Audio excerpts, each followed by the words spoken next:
I never thought that morning would be the last time I'd wake up beside Lucas, the man I'd loved since we were teenagers. But life has a way of throwing unexpected curveballs, doesn't it? My name is Grace, and this is the story of how I lost everything I thought would last forever. That day is still clear in my memory. Lucas had already been up for a while. The scent of fresh coffee hung in the air as I made my way downstairs, still wearing my old fuzzy slippers.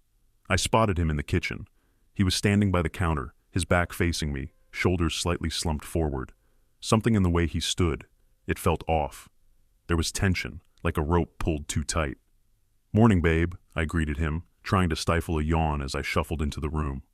"You're up early." When he turned around, his expression hit me like ice water. His eyes were bloodshot, tired, and there was a distance in them that hadn't been there before. It was as if he was looking at me, but not seeing me at all. "We need to talk, Grace," he said in a tone so flat, it felt like the ground beneath me shifted. Those words. How I've come to dread them. I forced a laugh, hoping to break the uneasy silence. "Why so serious? Did you forget to pay the bills again?" But Lucas didn't laugh. His grip tightened around the coffee mug in his hands, like he needed it to keep steady.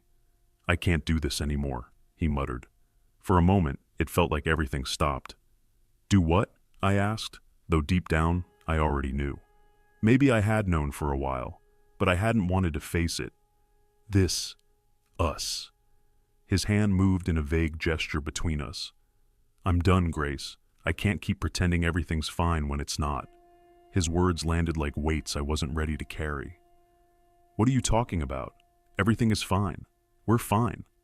The words sounded hollow, even to me. Lucas set his mug down with a quiet clink. "Are we really fine? Because from where I'm standing, we haven't been fine for a long time. And I can't keep doing this. I can't keep being the target of your family's jokes and cruelty. I can't sit there and watch you laugh with them, not standing up for me. I can't love someone who won't defend me."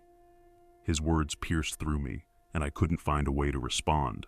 I wanted to argue, to tell him he was wrong, but every word he said felt too true. "Lucas, I started to speak, but he interrupted me. "No, Grace, don't. I've heard it all before. They don't mean it. They're just like that. You're overreacting. I'm tired of being told I'm too sensitive. I'm tired of feeling like a joke to your family, like I don't matter." Tears began to blur my vision. "But you do matter. You've always mattered. I love you." He let out a bitter chuckle, but it was devoid of warmth. "Do you? Because love isn't supposed to feel like this. It's not supposed to make someone feel worthless." I reached out, trying to close the distance between us. "We can fix this. We can talk. I'll tell my family."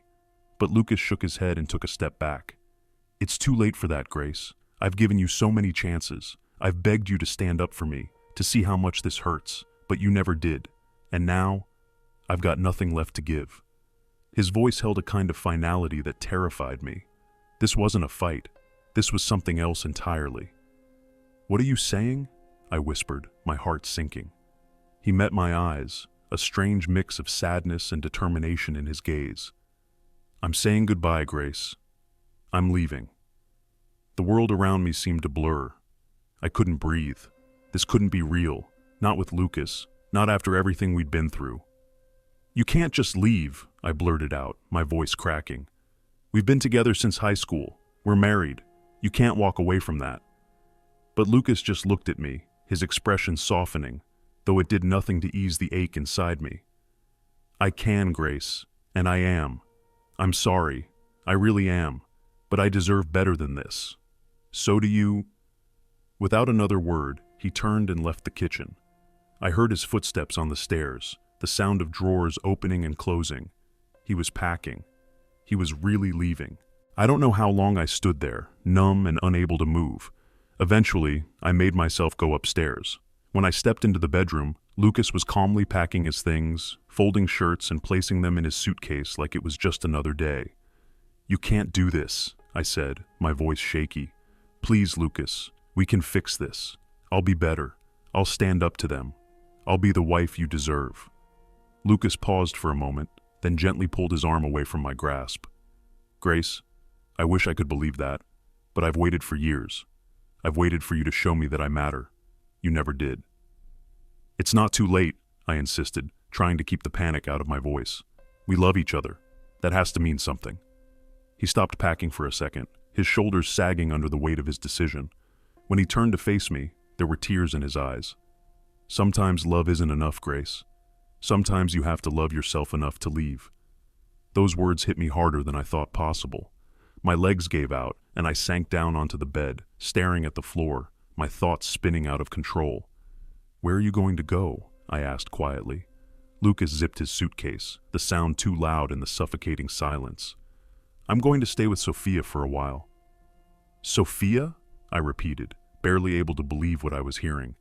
The new neighbor, the blonde who had just moved in next door, the one who always seemed to find reasons to be outside when Lucas was in the yard?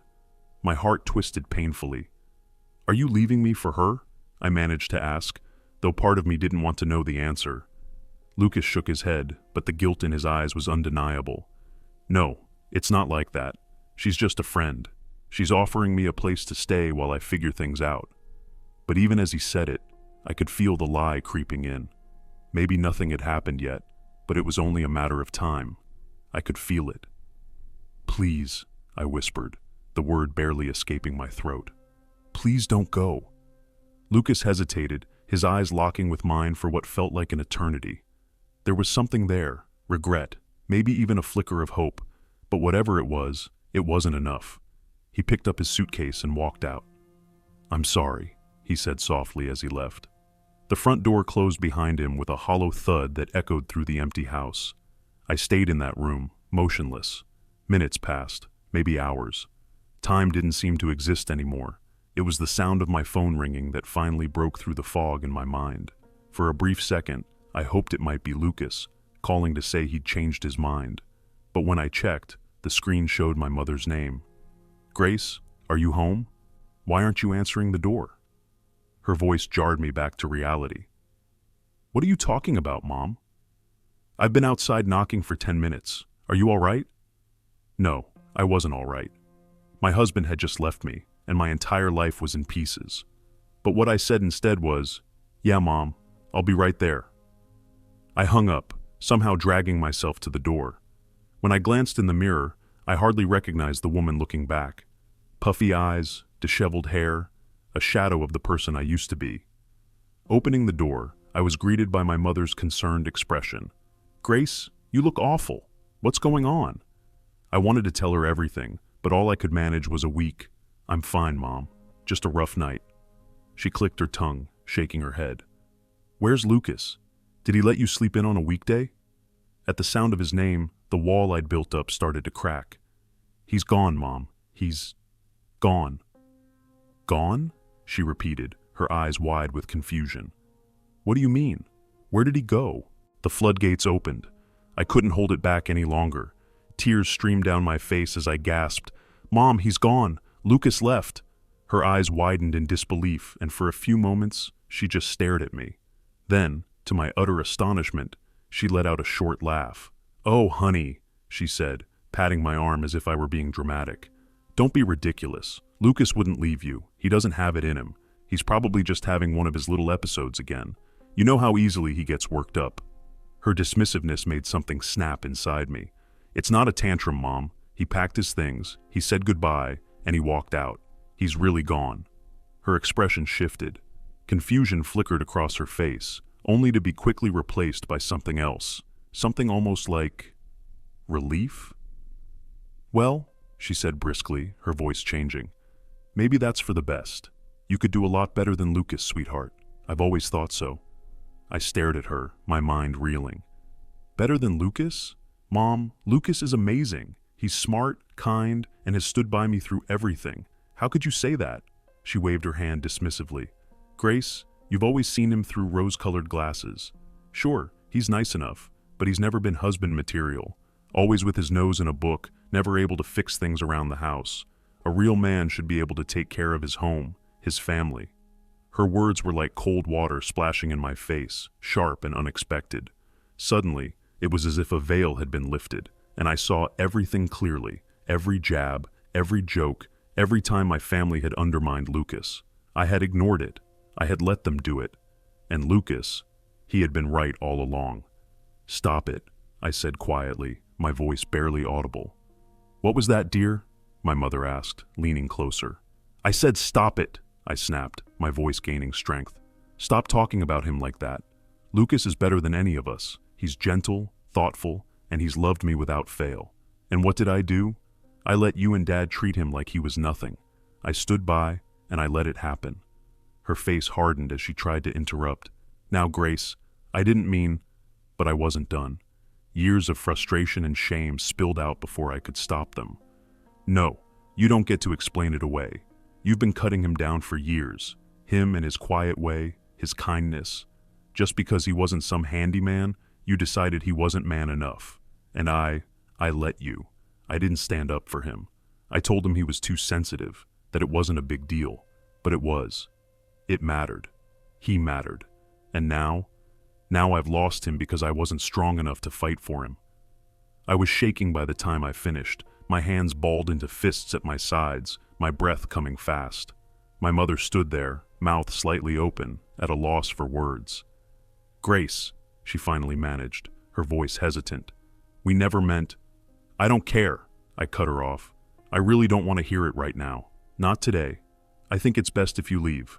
I need to be alone." For a brief moment, I thought she might protest, but then she seemed to think better of it. She nodded stiffly, turning toward the door. Just as she was about to leave, she paused and looked back at me. "For what it's worth," she said softly. "I'm sorry." Then she was gone, and I was alone again, standing in the quiet house that suddenly felt far too big and far too empty. I leaned against the door, feeling utterly drained. Without Lucas here, the house didn't seem the same. It was just a space, hollow and cold. I wandered through the rooms aimlessly, my fingers brushing over the things he'd left behind. His coffee cup still sat on the counter, half empty. The book he'd been reading remained on his nightstand, and his favorite sweater was draped over the back of the couch. Every corner of the house felt like a reminder of what I had let slip through my fingers. Eventually, I ended up in our home office. Now, just my office, I suppose. Lucas's desk was as neat and organized as ever. I ran my hand across the smooth wood, thinking of all the nights he had sat here, working late so that I could chase my dreams. A small, leather-bound notebook caught my eye, tucked away in the corner of his desk. I had never seen it before. Curious, I picked it up and opened the first page. It was a journal, Lucas's journal. The first entry was from 3 years ago, right after we'd gotten married. With trembling hands, I began to read. "Today was tough. Grace's family came for dinner. Her brother joked about my soft hands again, said a real man should have calluses." Grace laughed. "I wish she wouldn't laugh. I wish she could see how much it hurts. But I love her. That has to be enough." Tears filled my eyes as I flipped through the pages, each entry more heartbreaking than the last. All the little cuts, the quiet wounds, the slow erosion of our relationship. He had seen it all, felt it all, and I hadn't even noticed. The last entry was dated just a week ago. "I can't keep doing this. I love Grace, but I'm losing myself. Piece by piece, I'm disappearing, and I don't know how to stop it. Sophia says I deserve better, and maybe she's right. I just wish Grace could see what's happening. I wish she cared enough to change." I closed the journal, feeling as though the air had been sucked out of the room. How had I missed this? How had I been so blind to his pain? In that moment, I made a choice. I couldn't undo the past, but I could try to change the future. I could be better, the person Lucas had always believed I could be. With shaking hands, I picked up my phone and dialed his number. "Hello?" His voice was quiet, weary. "Lucas," I began, my voice trembling. "I'm so sorry. I know I can't undo what's happened, but I've read your journal. I finally understand everything, and I want to make it right. Please, if you'll give me the chance." The silence on the other end was deafening. I was afraid he wouldn't answer, afraid I'd lost him for good. But after what felt like an eternity, he finally spoke. "It's not that simple, Grace. You can't just apologize and expect everything to go back to how it was." "I know," I whispered, wiping away the tears that had started to fall again. "I know it's not that easy, but I want to try. I want to be better. For you. For us. If there's still Annis to fight for." Another long silence followed. I held my breath, waiting, hoping. "Grace," Lucas said, his voice soft and hesitant. "I don't know if there's anything left to fight for. So much has happened. Words are just words without actions to back them up." His words hit hard, but I wasn't ready to give up. "I understand, and I know I haven't earned another chance, but I love you, Lucas. More than anything. I'm ready to do whatever it takes to prove that to you." There was a quiet rustle on the other end, like he was running his hand through his hair, something he always did when he was deep in thought. "What about your family?" he finally asked. "They're part of the reason we're here. I won't go back to being their target." I took a deep breath. I stood up to my mother just now. I told her how wrong they've all been about you. I told her how I've failed you by not standing up for you sooner. "You did?" His surprise was unmistakable. "I did," I confirmed, swallowing back the lump in my throat. "And that's just the beginning. I'm not letting them treat us like this anymore. If they can't respect you, they don't deserve to be part of our lives. It's that simple." The silence that followed was different this time. When Lucas spoke again, his voice carried a weight of emotion that hadn't been there before. "Grace, I don't know what to say." "You don't have to say anything," I said quickly. "I know I have to show you, and I will. Just let me try." The pause stretched on so long that I began to think the call had been cut off. But then, finally, Lucas's voice broke the silence. "Okay," he said softly. "Okay, Grace. I can't make any promises, but I'm willing to try, to give us one more chance."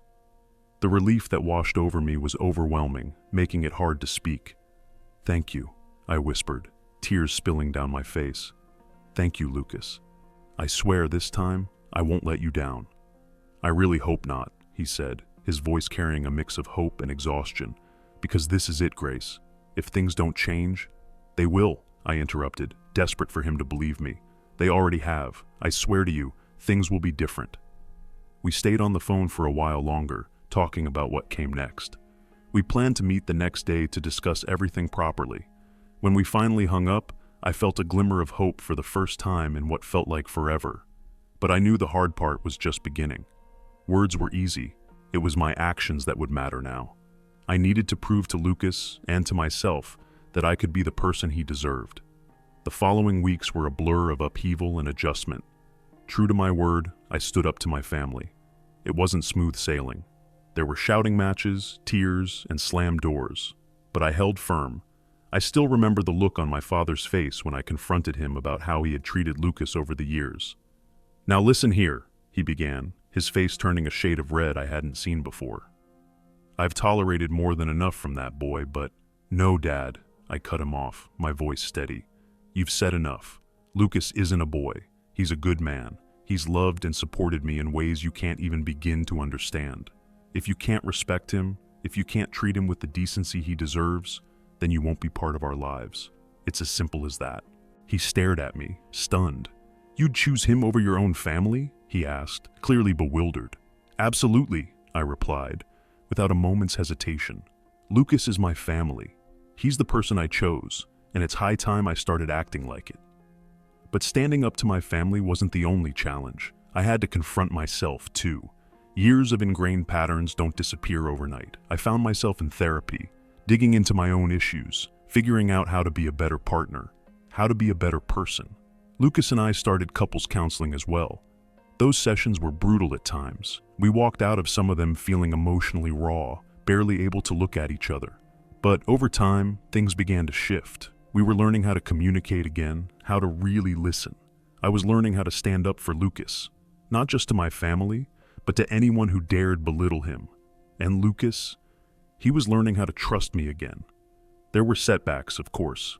Old habits don't die easily, and sometimes we'd find ourselves slipping back into old arguments. But we kept pushing forward, determined to make it work. The hardest test came about 2 months into our reconciliation. We attended a neighborhood barbecue, the first social event we'd gone to as a couple since we got back together. It was a nice afternoon, everyone laughing, talking. For a brief moment, it felt like we were normal again. But then Jake, the neighbor from down the street, had one drink too many and draped his arm over Lucas's shoulders. "So, Lucas," he slurred, grinning, When are you going to learn how to use a grill? Can't let the little lady do all the cooking, huh? I saw Lucas's posture tighten, the way his smile turned forced. This was my moment. This was my chance to show Lucas that things really had changed, that I had changed. Actually, Jake, I said, my voice louder than usual, Lucas is a fantastic cook. He makes the best stir-fry I've ever had. And for the record, I'm not a little. And Lucas doesn't need to man up. He's already more of a man than most people I know. The entire backyard went quiet. Jake blinked at me, his arm slipping off Lucas as he struggled to process what had just happened. And Lucas looked at me in disbelief, but also with something else, something like pride. Grace, you don't, Lucas began, but I wasn't finished. No, Lucas, let me say this, I said firmly. I turned back to Jake, who still looked stunned. Jake, I think you're a good guy. But if you ever talk to Lucas like that again, if you ever try to belittle him or question his manhood, you and I are going to have a serious issue. Got it? Jake mumbled something close to an apology, his face redder than the barbecue coals, and then stumbled away. As soon as he was gone, Lucas pulled me into a hug, his arms tight around me. Thank you, he whispered into my hair. You have no idea how much that meant to me. I pulled back, looking into his eyes. I meant every word, I told him, my voice steady. You are an incredible man, Lucas, and it's time the world knew it. Later that night, as we lay in bed, Lucas turned to me with an expression I couldn't quite read. Grace, he began quietly, there's something I need to tell you. My heart skipped a beat. What is it? It's about Sophia, he said, hesitating slightly. My stomach churned at the sound of her name. Sophia, the neighbor. The woman he had stayed with after leaving me. What about her? I asked, trying to keep my voice steady. Lucas took a deep breath and reached for my hand. I want you to know that nothing happened between us, but she did tell me she had feelings for me, and I'd be lying if I said I didn't think, for a moment, about what it might be like to be with someone who truly saw me, who appreciated me. The words hung heavy in the air. My throat tightened, but I forced myself to stay calm. Why are you telling me this? I asked, my voice quiet. Because I don't want there to be any secrets between us, Lucas said, his tone firm but gentle. And because I need you to understand how close I came to giving up on us. But even in that moment, even when I was hurting and angry, I still loved you. I always loved you, Grace. You're it for me. You always have been. Tears filled my eyes, but this time I didn't hold them back. I leaned into Lucas, wrapping my arms around him, burying my face in his chest. I love you, I sobbed, my voice muffled against his shirt. I love you so much, and I promise I'll spend the rest of my life making sure you never doubt that again. Lucas held me tight, his voice thick with emotion. I love you too, Grace, and we're going to make it. I know we are. In that moment, I believed him. I knew the road ahead wouldn't be easy, but for the first time, it felt like we were walking it together, as equals, as partners. The next morning, I woke up before Lucas. I lay there for a few minutes, just watching him sleep, grateful for the chance we had been given. Eventually, I slipped out of bed and made my way to the kitchen. I had just finished making breakfast when Lucas wandered in, still half asleep. What's all this? He asked, glancing at the table full of food. I smiled, handing him a cup of coffee. Just breakfast, I said lightly. I thought we could eat together before work. Lucas took a sip, then set the cup down and pulled me into his arms, kissing the top of my head. Thank you, he murmured. For breakfast? I asked, confused. He smiled, shaking his head. For everything. For fighting for us. For changing.